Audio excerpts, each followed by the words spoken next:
この番組はご覧のスポンサーの提供でお送りします。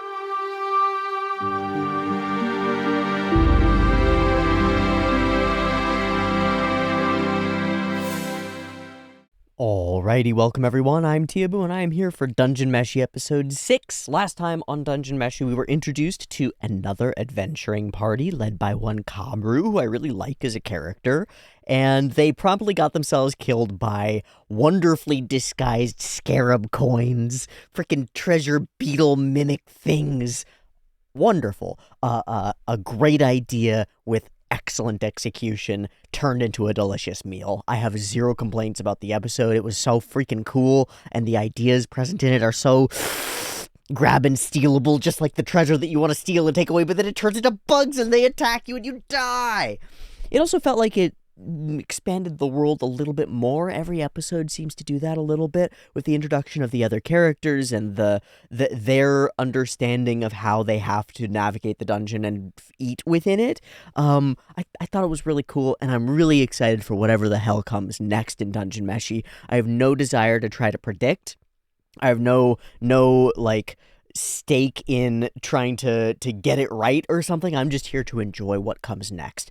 So what comes next for us is going to be talking about drawings for a little bit, because I'm on a little bit of a mission with Dungeon Meshi in particular. I'm on a mission in general to draw things, but with Dungeon Meshi in particular, I'm on a little bit of a mission for some particular mushrooms, and they bore some fruiting bodies over the course of this weekend, and I want to tell you about it because there's a thing going on, and I'm working toward it, and it's really interesting, I think. And maybe you'll find it interesting too. And maybe it has something to do, we'll see, with the themes and ideas that we've been sort of dancing around in Dungeon Meshi about doing things yourself and doing them in a difficult way and getting some kind of benefit out of the process of doing them. Not necessarily because it's better that way, or because it's more noble to do something in a way that's more difficult than casting a spell or Elul's technique as we talked about it, but because there's some craft or skill that you're actually trying to hone, because there's something that you are trying to get better at in engaging. And maybe this process has something to do with that, I'm not sure. But I drew something over the weekend, and the way that it went is very interesting to me. So here it is. I probably need to take a picture of it. Actually, if I get in the shadow, you can kind of see it. Okay, they're the mushrooms. Great, I'm going to take a picture of it. Okay. So there are the mushrooms, and I'll put this up here so that you can see it. There are the mushrooms, and I did this from memory. I was drawing stuff for D&D. On the backside of this paper is actually like an idea for a magic item, like an uncommon magic item that I was just scribbling out. But I flipped the paper over, and I just started to scribble, and I scribbled the mushrooms. I just drew them, like, from memory, kind of off the top of my head for no reason. And I'm just sort of sketching them with pencil and drawing in the shadows for them. And I draw in that triangle of shadow that makes the top biggest mushroom look like it's got some shape to it. I draw on that triangle of shadow, and something clicked in my mind. I was like, oh, that's kind of cool. It's like an indentation. And I had this sensation of reaching for something that isn't there, like reaching out into the darkness. Is the mental sensation that I had, is reaching for something. And in that reaching to the void, my brain pulled something, and what it pulled was some childhood trips that I had done to it's the Arizona, New Mexico area. There are canyons like the Grand Canyon and many others carved by rivers through sandstone, and in some of the mesas and these cliff faces, there are civilizations that were built into them. They're just stone buildings. Like, suddenly there's this dip in the cliff face, and then there are buildings there, little buildings, and these people would climb down or up out of their cliff face dwellings and live a whole city hidden in these cliffs. So I drew those little houses and the buildings that I remember from my childhood down into the now imagined, what wasn't there before, imagined chasm that is inside these mushrooms. And based on the scale, they must be such tiny little people making these little dwellings. They must be fairies or sprites or something wondrous and intriguing, but the moment of reaching is the part that matters here. And it happens again a little bit later. I draw a little bit of this other side, this side over over on the right of the big mushroom, and it's like, oh, maybe those are like connected, and there's this like big archway that sits out above it. And then it's like, well, where does their refuse, where does their trash go? And it's like, maybe it's like a slime pool that's like sludging down the side of it. And where would that go? Maybe it drips, and maybe it's eroded down into the next mushroom, and there's another city down there. And if there are two cities and they're like distanced by the trash heap, maybe there's like a class situation going on there, and the lower city are like, they don't love those upper city people, and those upper city people, they sure are looking down at the lower city people. And all of this is a wondrous little world that's packed into a little group of toadstools, a little group of mushrooms on the side of a picnic that our characters in Dungeon Meshi are having. Big, huge giants of characters in Dungeon Meshi, and off in the corner, in the details, the forgotten details that the camera doesn't pick up, is something wondrous going on. Where did that come from? Nowhere. It didn't exist before. It came from repetition. It came from boredom. And it came from this YouTube video by a YouTuber named Struthless, who made a video about drawing advice. And I've seen a couple of Struthless's videos over the course of a number of years. They pop up for me at interesting times and have been oddly opportune. It's a strange thing about the new algorithm on YouTube. It has odd tendencies to surface really helpful things at weird times when it definitely shouldn't know that that's what you need right now, and then it knows. Very weird, but not within the scope of my video here.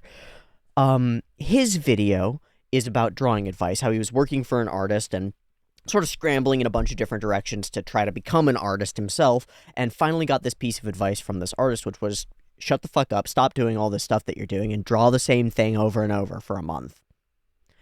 And that video I saw very shortly after I drew the first mushrooms, and is part of the reason that I decided to draw the mushrooms over and over, in part in the hopes that I would understand color and grasp how to do those mushrooms better. They seemed like a really good study for learning to use alcohol markers and color and things, because they're really simple, but that simplicity belies some depth.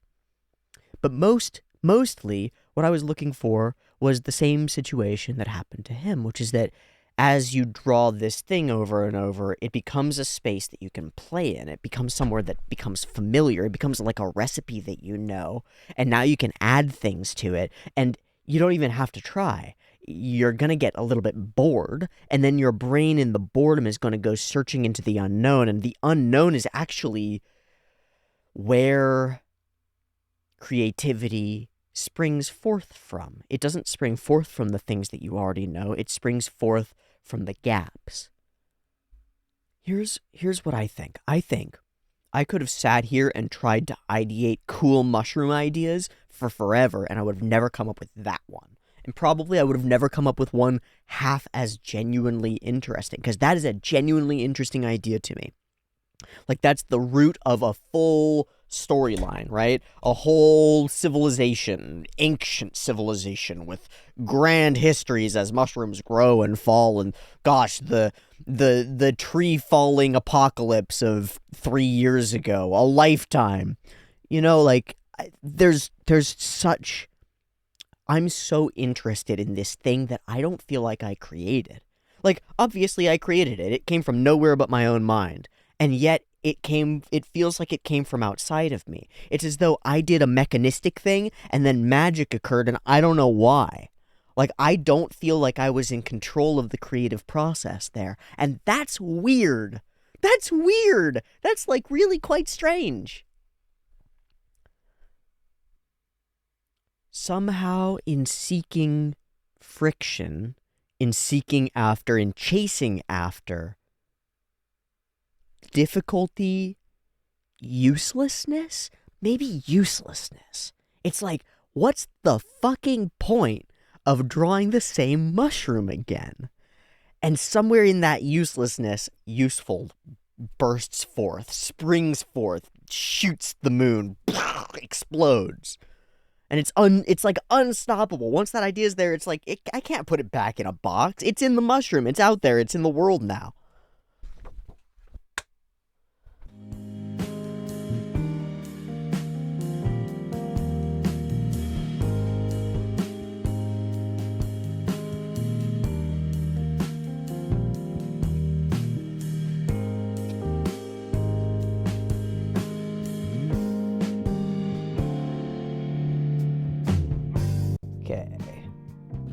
silly with this one.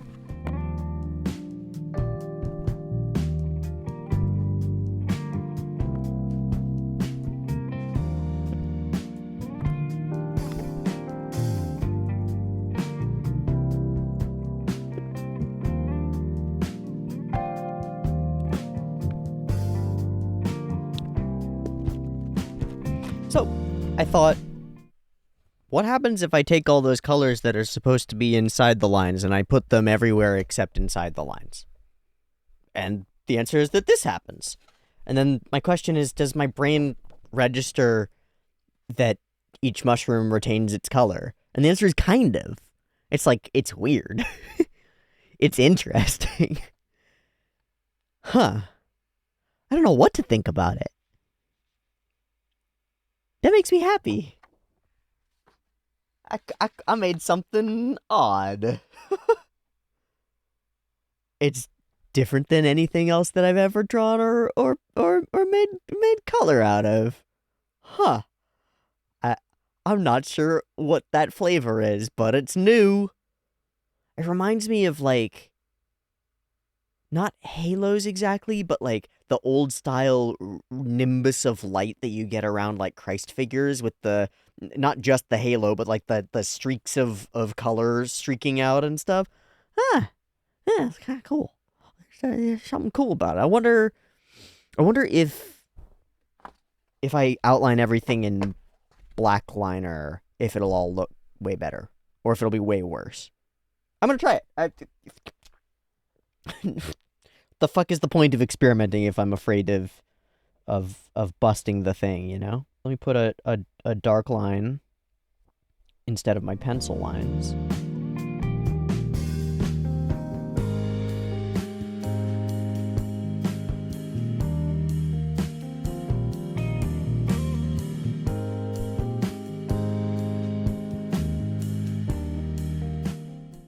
Okay, yeah, they definitely pop more. That didn't ruin it at all. It just gives them like a stronger outline. Fucking neat.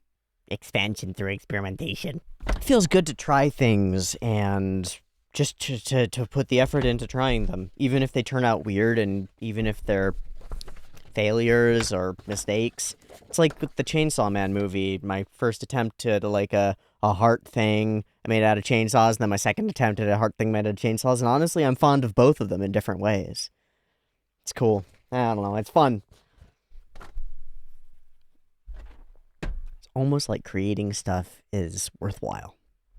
Weird. Weird, that. Well, let's turn our attention from creation to the creations of others with the honestly incredibly jaw-dropping creation of Dungeon Meshi. Honestly, the fact that animation exists, that human beings get together and they put together 24 minutes of like impressive drawing stuff and it reads as things to us and we can actually engage with it on its own is fucking crazy. The fact that it's cool and interesting and it delivers really life-changing ideas to my brain over and over. How the fuck? How the fuck? It's just awesome, this world that we live in. It's kind of really freaking cool, and I'm really grateful for it. Let's watch Dungeon Meshi episode 6. I've got it up and ready to go. There'll be 2 versions, picture-in-picture, in the description, timer on YouTube, beep timer to count you down. Let's get right into it. I forgot to show the Patreon. I don't care. There's a Patreon. Beep timer.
Dark and spooky.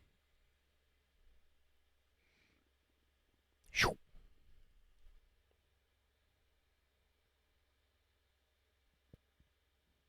Time for a rest. Mmm.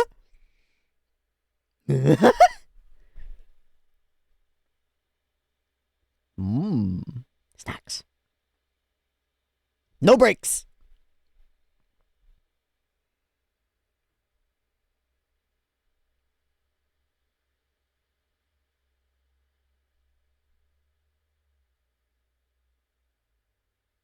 Yeah, but more yummy. But more yummy.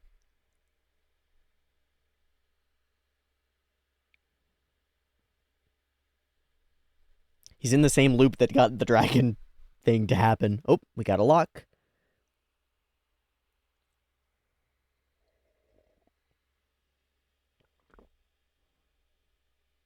Ooh, a banquet table. Ooh, a torn up painting. Ah! The eyes never lie.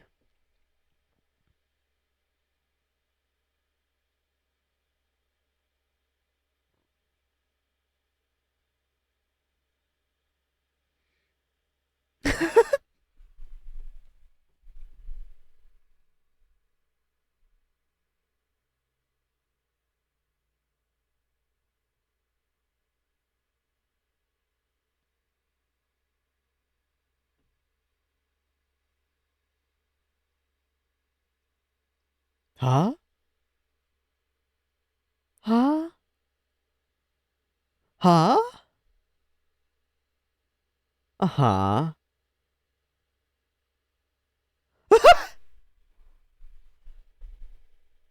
I don't know how living paintings work. I don't know. Castle, yeah. But you would try.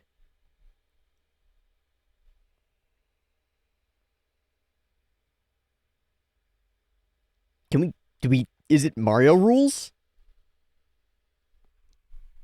Is it fucking Mario rules? Give me those grapes.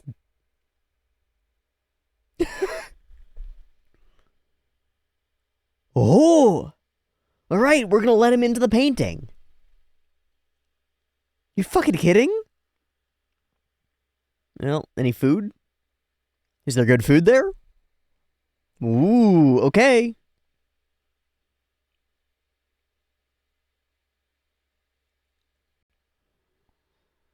Holy shit. Okay.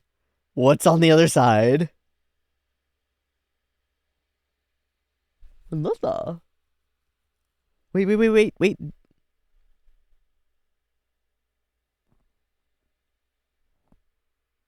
They're part of the lore.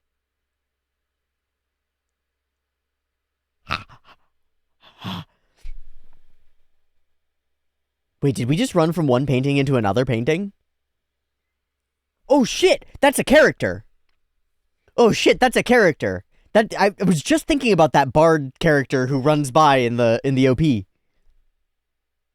Wait, is that you, Laios? Is that you?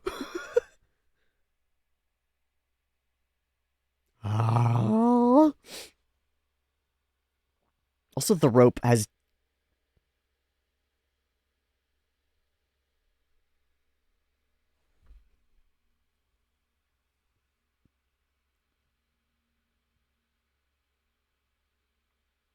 That's not part of our ancient lore, is it? Delgal. Okay, what dimension are we in? Are we in a paint? Are we just in the painting? Is it the past? I don't know.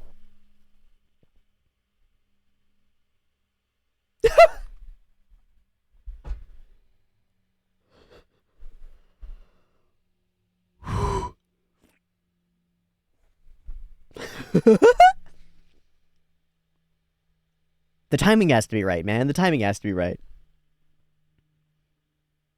But why would anybody paint a casual scene? That looks like... Yeah, looks like a feast. Are we learning the lore of the kingdom's fall?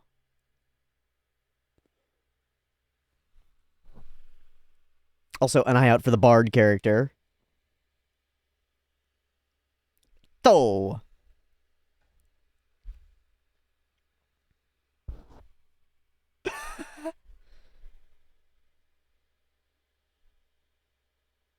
And falling from the sky!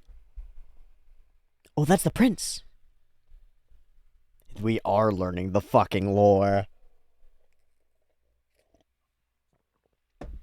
And a foo. I assume. Oh, old man.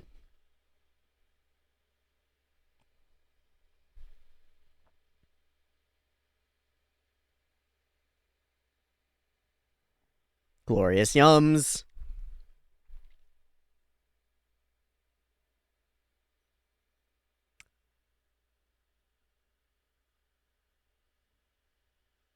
Chichue! Poison. But was Delgal poisoned? Yes. There you go, buddy.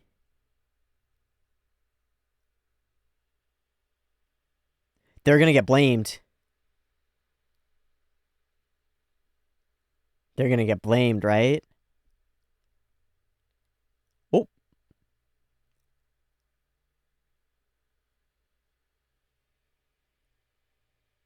Ah! It's not real! But you can eat while you're there. Yeah!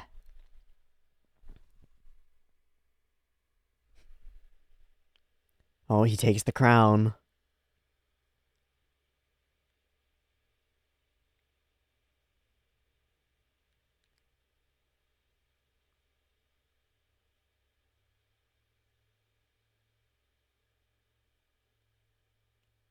And then the kingdom falls. Those are some big-ass wine goblets, bro. We get drunk as fuck in this kingdom. Let's go.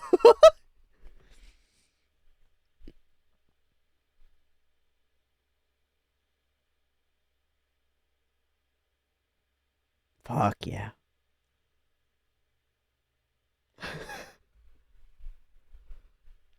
Oh, your poor friends don't get to eat, though.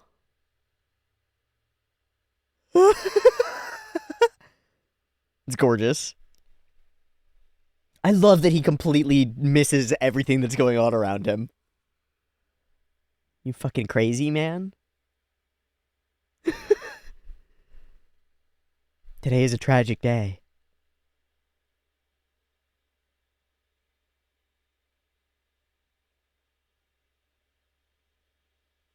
Uh-oh.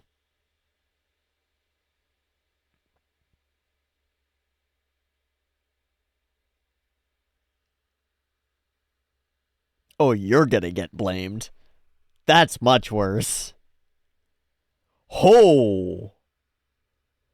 Ho! Bye!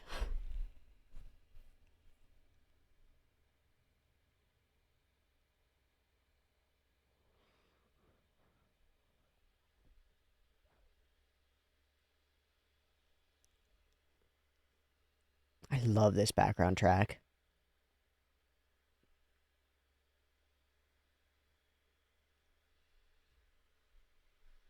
You forgot the part where you were there at the assassination, dude. Oh!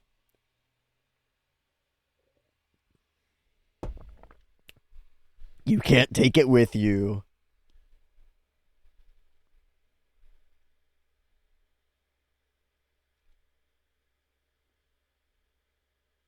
Oh my god, but all the stuff that we learned too! What the fuck?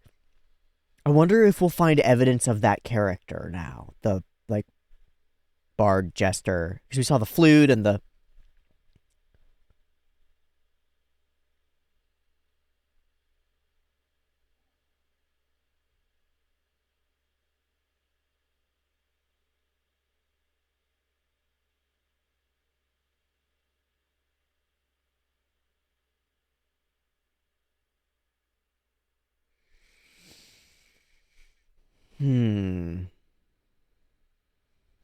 Stab it.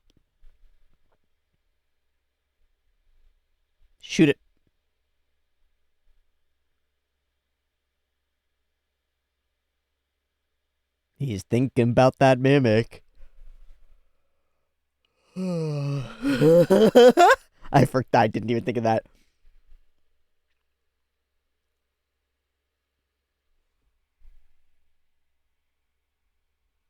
You and Freeran united in...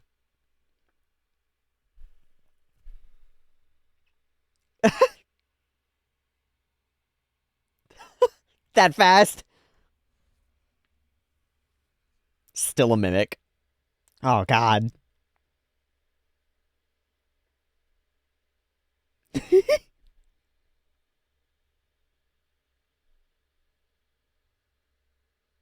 Oh, fuck. So focused on the mimic. Did we just freeze? Yep. We just paused. Mimic. Oh, I've just seen an ancient rival. My fated opponent. Hey, he is not a child.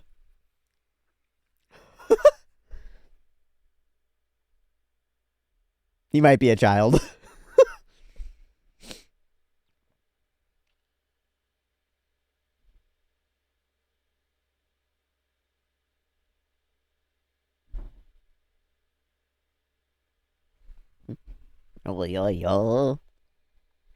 All right, Chilchuck, how do you deal with the mimic?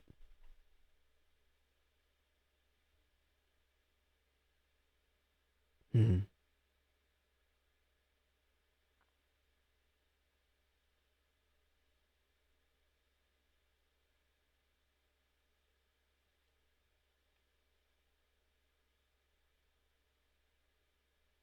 You should go with him.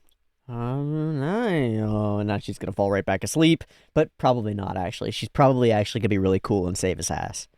Because he's gonna get himself fucking killed. Oh! Ooh, shiny! Ooh, piece of candy! Ooh, piece of candy!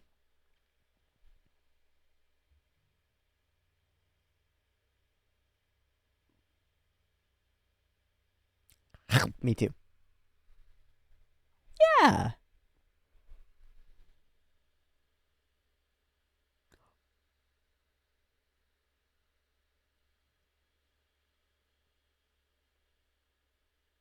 Shit.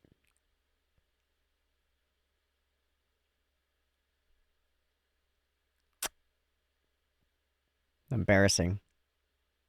Oh, okay, that's why.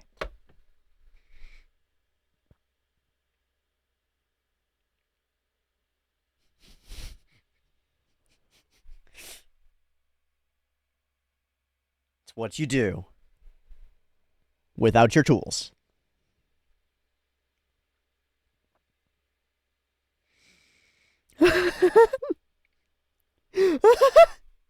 You're just in a room with a mimic.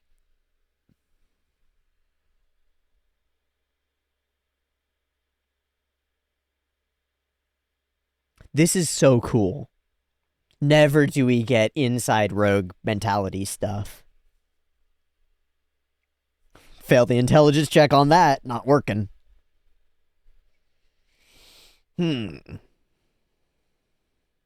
Probably it answers the whole thing.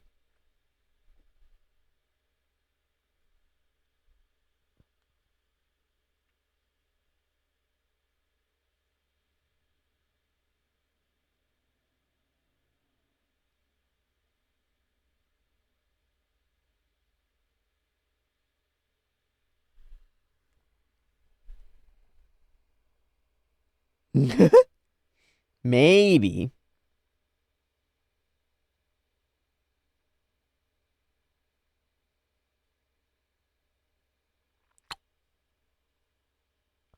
That's the mimic. No! Son of a bitch. Oh, nice.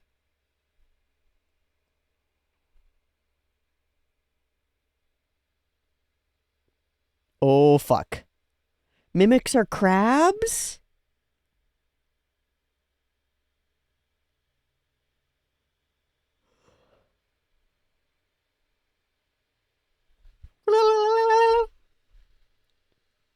Great. Very helpful.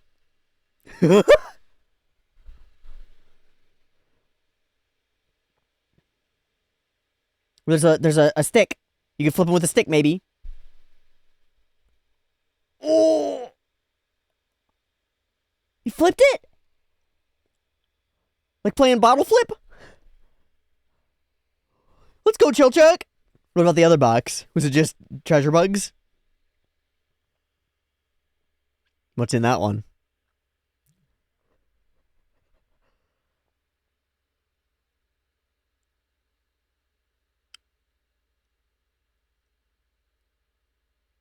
Oh?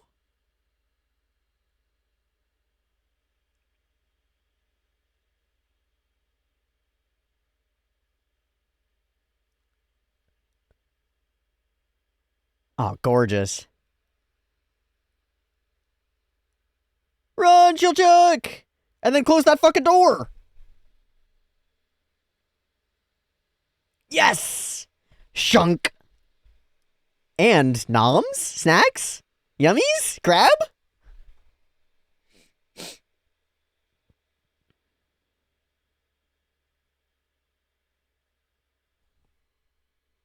Victory.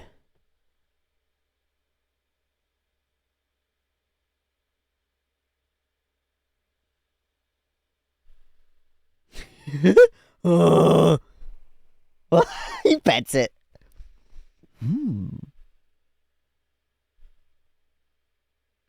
Of course it's the normal thing to do. Oh my god, there are so many types. The idea that they're crab-like is so good. I would have expected more snail-esque, you know?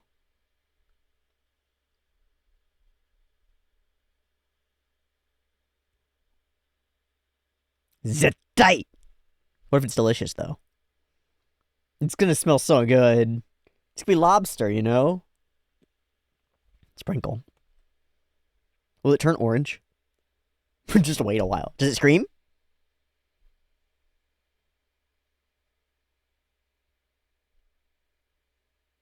No.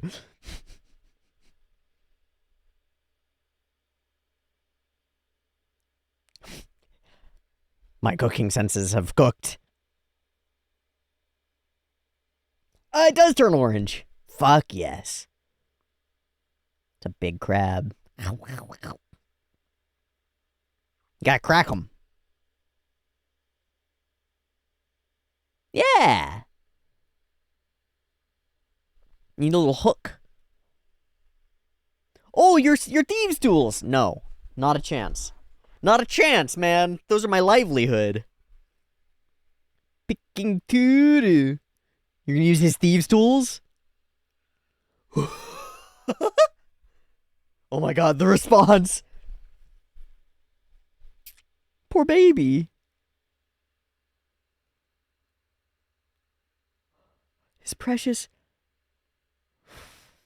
That sucks, though.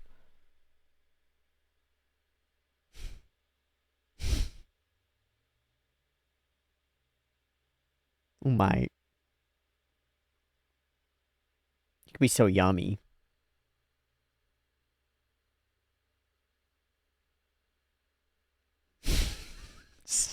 So sad.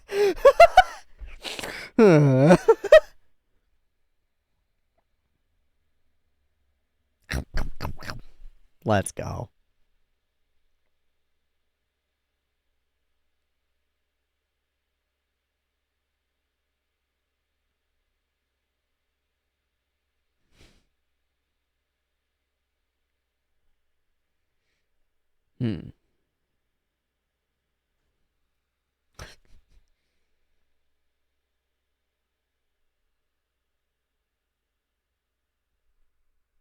Hey? Hey?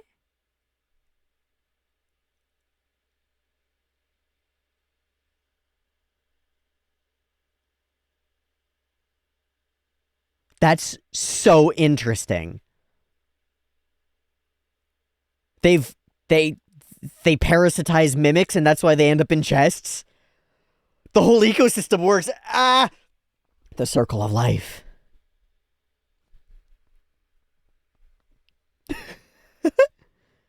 72. 30.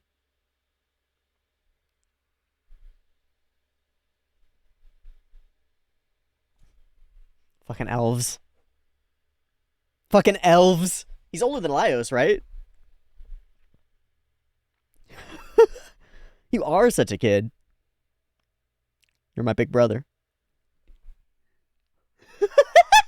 It's not right. It's wrong. It's weird. So how old is Laios? 22? 23? There's a little guy. Dungeon Meshi. Dungeon Meshi. Fuck.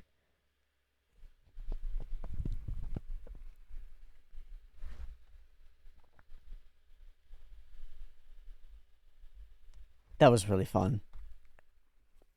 I really like that we get this strong Chilchuck focus. And the episode tells us it's doing that from the very beginning when he whips out the thieves' tools. Oh my god, and then the paintings. I forgot about the paintings.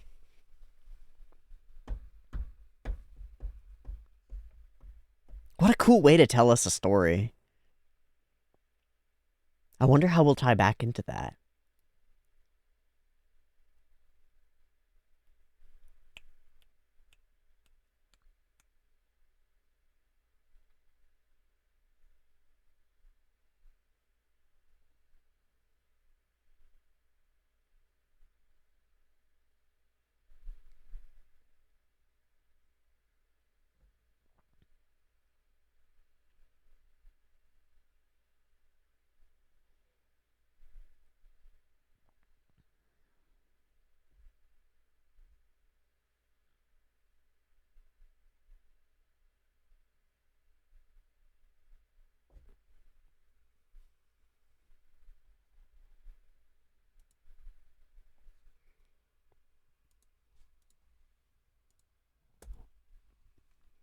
Another excellent episode of Dungeon Meshi. Down. Wow, I love both parts of this episode. I love the Chilchuck focus. I love the interesting information about Mimics, a classic dungeon monster reimagined now by Dungeon Meshi in a uniquely edible, tasty way. And I think my favorite part about that is the finding out at the very end that Takaramushi, the treasure bugs, feed off of mimics. They parasitize them kind of like wasps and caterpillars, eat them, and then just reside inside the treasure chest waiting for somebody to come and open it. Because they fit the same like niche inside the ecosystem in some way of being a treasure chest full of stuff. But mimics kill you, and I think it's so cool. I like the idea that mimics are hermit crabs. I've only ever really seen mimics as like snail-esque creatures or sort of gelatinous goopy kind of creatures, which makes sense because they're mimicking the thing. Like in my traditional understanding of a mimic, the mimic doesn't like inhabit a treasure chest. It forms itself into a treasure chest in order to mimic something, or forms itself into a chair, or forms itself into an object. And I think most of the time mimics can be any object essentially. But the idea that instead it's more like a hermit crab that's finding a shell, much like the crustacean or the bivalve creatures that inhabit the armors, is really freaking cool to me. It's really interesting.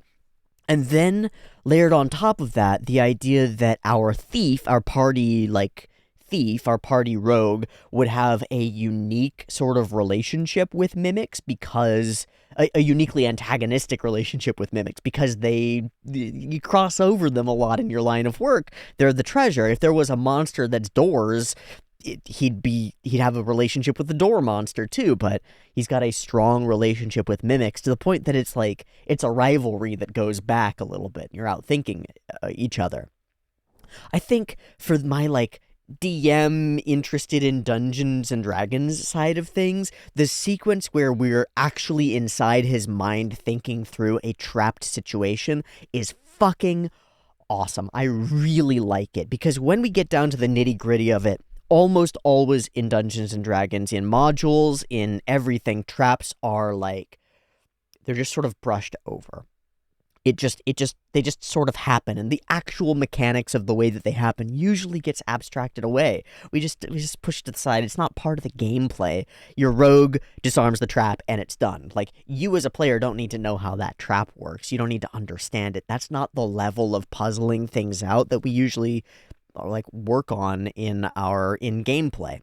That's not to say that it can't be, and there are some really cool books of like unique and deadly traps to throw into different places, and there are some people who've dedicated huge portions of their life's creativity to developing deadly mechanisms for murdering your friends. And those are really cool, like from insane pitfalls. Like one of my favorites is a really horrid like little trap. So you come in a little hallway and you reach a wall, and there's a rope ladder that comes like about halfway down the wall, so you can't quite reach the rope ladder, and that seems hard enough. There's a rope ladder that reaches of the wall, and it goes up and it goes over the lip of the wall that's above you, which is only like 10-15 feet above the bottom of the rope ladder, so it's like not a hard climb or anything. Okay. The rope ladder is attached to a large circular boulder that's sitting deep enough into that you can't really like see it from the angles that you're at. So if you get everybody up on a stool, or you give somebody a boost and they grab onto the rope ladder and start climbing, they pull the ladder and the giant boulder goes ka-chunk, and one round later it drops on your entire party who's waiting below for their first friend to climb up the rope ladder, and they all get crushed by a boulder. Good job. Everybody dies. Good times. There are an immense amount of things like that. But to dive into the actual perspective of a rogue thinking through the locations, to have him in moment like fail checks, most pivotally, he doesn't recognize the text that's on the plaque thing. He's like, he doesn't know what it says, and that's the key to solving the quest problem that is this puzzle room, because he's got to push the directional buttons in a particular order. Fucking awesome. So, not only is this a well-designed, interesting trap room that traps you in here with a terrifying creature that's particularly terrifying to Chilchuck because of his history with it, it's also like a difficult puzzle that we actually navigate step by step in using our characters' like capacity for reasoning and things, and deductive reasoning and things that he's seen in the past and information that he has and doesn't have, in order to overcome this challenge himself, all of which is wrapped up in this idea that really he could call for help at any point and wake up his friends, but he doesn't want to, because this is like embarrassing to him to not be able to overcome a thing that he's got a kind of a rivalry with. So there are these like emotional stakes, literal stakes, intellectual, like logical puzzle sort of stakes that we're engaged with, and the whole thing works on all of those levels as we follow Chilchuck into this circumstance, and it gets sort of topped off by really beautiful action sequences that sell the space and the last moments of fleeing and terror for us. So we get this wide gamut of being inside Chilchuck's mind at peak emotions, and also at like low points, and also at like struggling intellectual thinking points, and it pulls me into the space. It pulls me into the flow of the story, and I'm right there with Chilchuck throughout it. And I think if you go back and you watch the reaction, you'll see me like puzzling over it, even though I know that probably I'm not being given all the information. Like, I can't have the click moment that Chilchuck has where he realizes what the plaque says and how to deal with it. I can't have that because of the way that the story is written. And yet, because of the way that the story is written, I'm right there with him, as though if I strain myself against the scene, I will actually discover the answer. Do you see how there's cleverness that had to happen for that to occur inside my mind and inside yours, to make you think that by paying close attention, you will solve the mystery, even though there's no chance that will happen, right? There's a sprinkling of information, a sprinkling of details that make you think that by paying close attention to the show and by caring and by investing yourself in it, you will come away with an answer, even though that's not feasible. It's not possible. But the fact that it makes you think that means that you are 100% engaged in that moment. You're just as stuck in it as Chilchuck is. And so your brain is working to get outside of that box. There's something interesting there. I'm not exactly sure what it is, but there's something really interesting there. Okay, let's go through the episode. It's, again, Like every episode so far has been chock full of really interesting little moments and things, both the understated, like the little soundtrack that we get when oh gosh, so many little moments that are understated and sell the episode, sell the vibe, and then the overstated, the bombastic, the kind of crazy. I really fucking love this show. The door, it's locked again. Give me a minute. I've got it. And he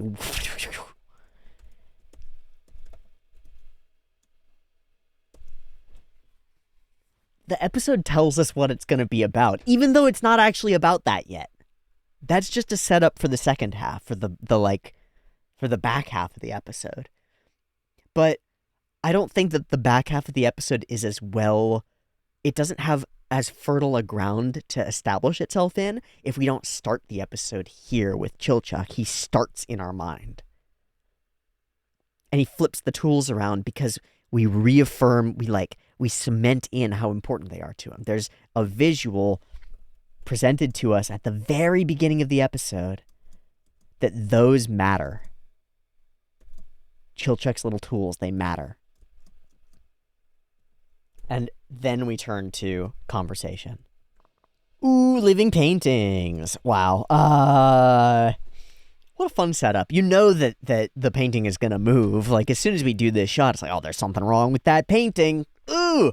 And then it's not people behind the paintings or something waiting to jump out at you. They like and try to suck you in. Fascinating. And then that allows Laios, who doesn't care, to jump back in time and find out critical pieces of information about the history of this castle. The history of this dungeon, really.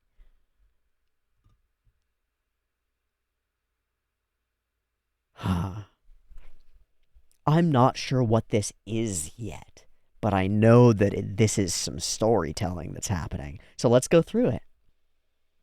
Whoa. I love that we go for it. Let him into the painting. Let him go for it. I think it's so funny that these images, maybe it's just the headdresses that are on the women, but they look like the style of famous Dutch painter who's like really well known for light and shadow work. Let me go find him. I'm thinking of Jan van Eyck. Hey, editing T here again. This is actually wrong. I was thinking of Peter Bruegel the Elder, who's got all of these sort of pastoral scenes of peasants doing peasant things, and it was those scenes with the hair coverings and the like bright white that I was thinking of here. So that's who I was thinking of here. In any case, they capture a particular time period, I feel. And whoosh, into the painting we go, and it turns out it does work on Mario rules, which is fucking crazy. And also, there's like memory in the paintings. Like the characters in the paintings have lives and like a reality that they're in. Or at least that one character does. Curious. Very curious. I love that Laios fully doesn't care. There's like dramatic history going on behind him, and he fully doesn't care. He's just locked in on the food. I think it's amazing. It reminds me, this is an odd aside, but it reminds me very much of a line off a song, Black Plums, from my favorite rapper, Aesop Rock, which came out earlier this year. And the line, the segment is, 100 years in the future, I bet some photo exists of some historic moment happening somewhere close to the crib, maybe some heavenly zealot yelling and wielding a piece, and there I am in the back enjoying that seasonal treat, oblivious and doing my version of smelling a rose, stupid look on my face, I am never in vogue, I was probably in my head about the essence of hope, taking a second to effectively connect with the whole. The idea that history is happening around him, and he's completely invested in this one sensory experience, this one fully lived moment, right? Where you're sitting up in a plum tree, devouring a plum, and it's like, that's the only thing happening around you. And there's like the beginnings of World War III is in the background, or like the assassination of an archduke is happening behind you. And it's like, who cares? I'm eating plums, bitch. This is all that matters in the whole world. There's something so dramatically pure about that idea that's represented in the Ace song and then gets represented here by Laios's kind of pure focus on food. There's something kind of beautiful about it. It's simple and silly, and it's why we love the boy, you know? Delgal, your name is Delgal. Okay, fucking interesting stuff being set up in the background here. I wonder what that has to do with anything. I don't know. The vibe was wrong. The vibe. So to a feast we go. Someone's there again and noticed. Time to actually stuff yourself. But instead, the king collapses, poisoned. And all the food is gone. So we make our way to the coronation, and it is a somber affair.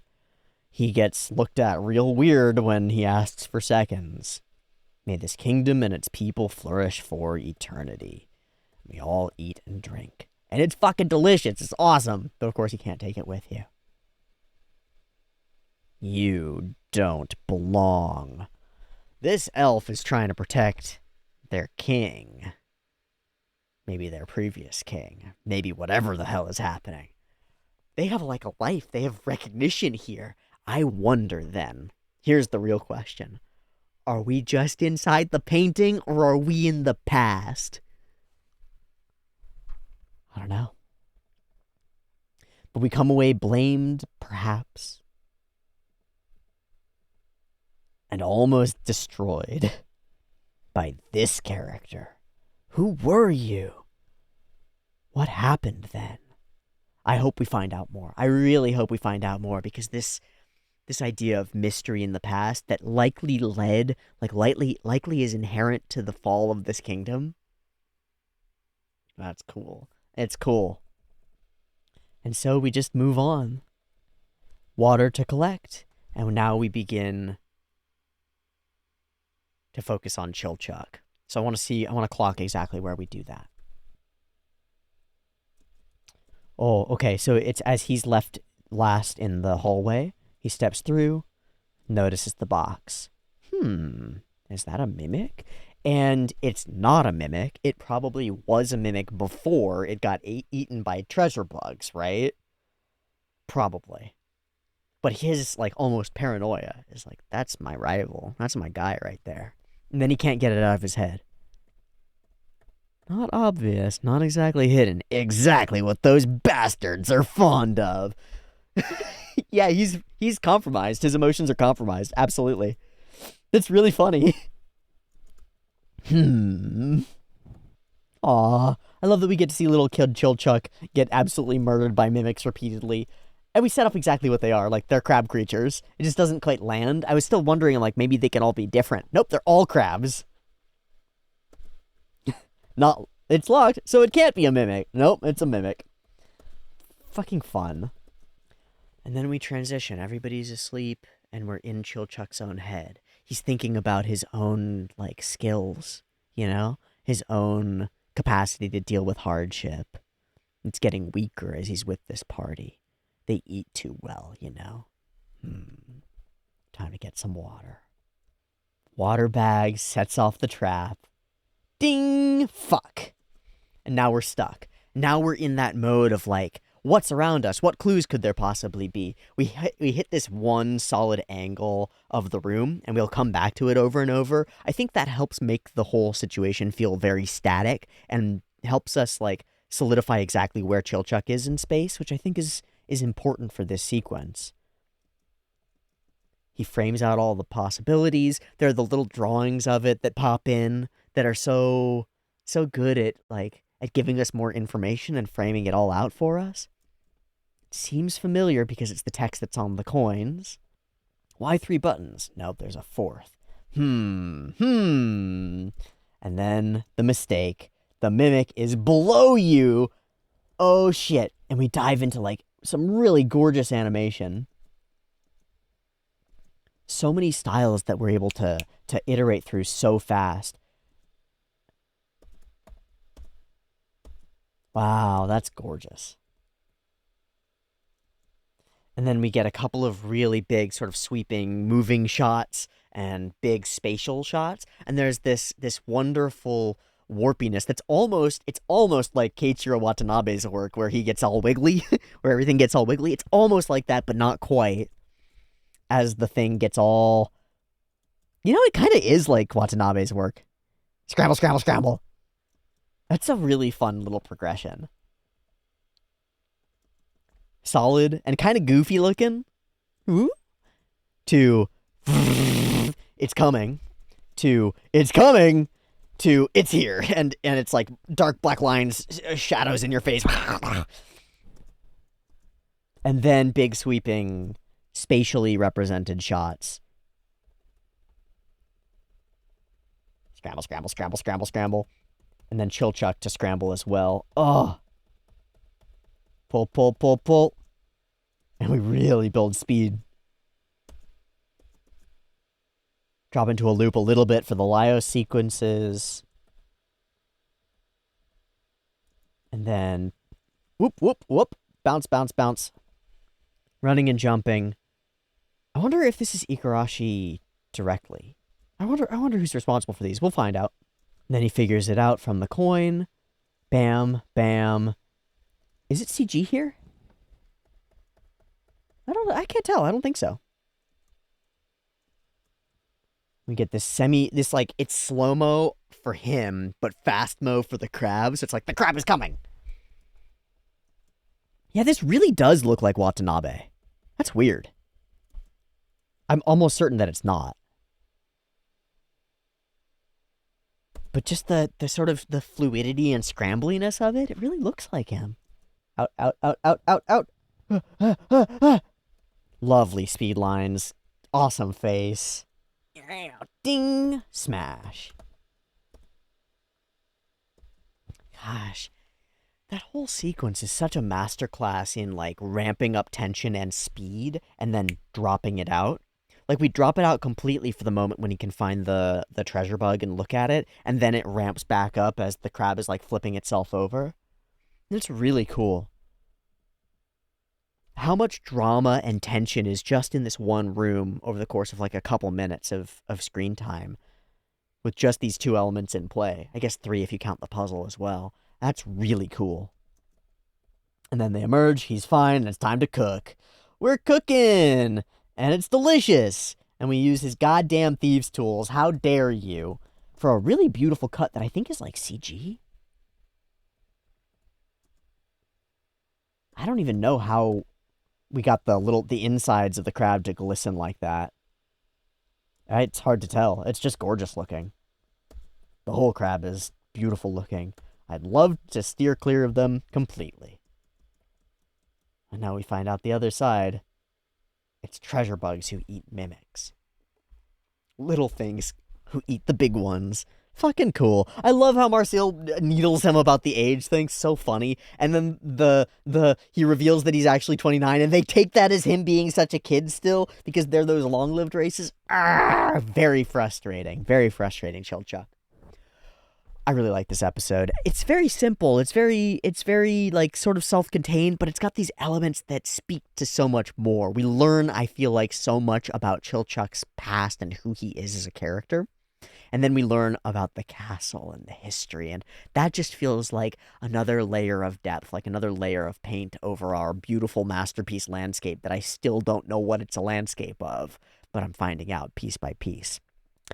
I want to go to Sakagaburu because, of course, there are some really fascinating cuts through this episode, and I'd like to find out who, if possible, is responsible for them. So let me pull that up, and we'll take a look. Okay, I'm just grab these top 2 rows. Let's see. Yoto. Am I recording properly? I am. This is where...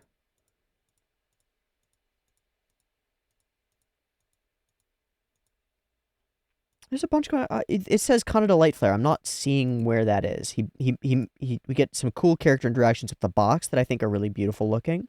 Oh, the little sparkles as we zoom in. I see. Okay. These are pretty understated cuts, but they really do glue the whole thing together, and that's pretty cool. Keita Nagahara. This is our nom and all this yummy stuff. Oh, and some goofy... Oh, I love the moment when we look up through his gaze and see the ceiling above. That's really cool. Hayato Tori. Clink. Woof. And this is, we get sort of super slow-mo and the big zoom out, and then he yanks the foot out. Snap. That's cool. Okay. Hiroaki Nakamichi. Oh, this is the past sequence with all our little and then our big explosion. Ha ha ha. Awesome. Okay, Nakamichi again for running in smears. Oh, this is this sequence here. And he's out, and then clink, and then bam. So, oh, okay. Huh, okay, cool. Ren Onodera. Oh, this is this moment. And then that moment as well. I don't know. There's something about the way that the texture inside here looks. I really do think it might be like a CG texturized thing. Not sure. Mainami. Dink. With a little treasure bug, and then blah, blah, blah, blah, and it becomes like sticks almost. Bang! That's cool. Mainami again. Oh. For that moment, that's Mainami. And then the scramble. Okay, so that's all Mainami. And then bam, scramble. Let me go... Let me find a couple... these are from One Piece. I'll grab the free run cut. So this one's from Jujutsu. Oh, there's the bonk hammer. Clonk. Bonk, bonk, bonk, bonk. Oh, it's the dragon. Oh, the dragon going shring, shring, and blah, blah, blah. Okay, okay. No, that completely tracks, because that's the box becoming a box, and like... And the scramble of the guy being all scrambly. Totally tracks. Cool. Very much get where you're coming from, Mainami. Ren Onodera. So this is the guy falling over that I thought was almost CG-esque. And then the moment as he scramble-wambles all the way up to your boy. Cool. Let's look at Onodera also. That's Jujutsu? Oh! Oh, this is 3 people. So it's Tanaka and Onodera, and it's some other stuff. It's hard to say who's what on that. Same here. Okay. Same here. That's tough. Safe to assume this is some Onodera CGI shenanigans, so I'll tag for now. Okay. Yeah, okay. So there might actually be some CG going on there, but I'm not sure. With the crab being a crab. Alright, I'm gonna skip the rest. That's neat. And our final cut is Kaito Tomioka and Mecha Aoratos for Super Scramble Crab and then Scrambling Chilchuck as well, which I think is correct. I think it does stand out as the most like striking cut in the episode. It's and then Chilchuck's own like falling, scrambling. It's really evocative, really full of emotion. And then bouncing around wonderfully as well. Okay, and that covers the episode. The puppies have begun to bark for some reason, which I think is my sign to wrap it up. Thanks for watching this week's episode of Dungeon Meshi. I think this one was really fun. I don't have like a broad, perfect, beautiful, precise takeaway from it, but I really enjoyed the episode. I enjoyed finding out a lot more about Chilchuck, and I'm really deeply intrigued by the introduction of this past elf in paintings character, and I hope we get a weird way, possibly in the future, of interacting with them. If their presence somehow lingers within the dungeon and remembers Laios between paintings, I think that would be really fucking cool. That'll be it for today. Thanks so much for watching along with me. I'll see you next week for more. Much love. Peace.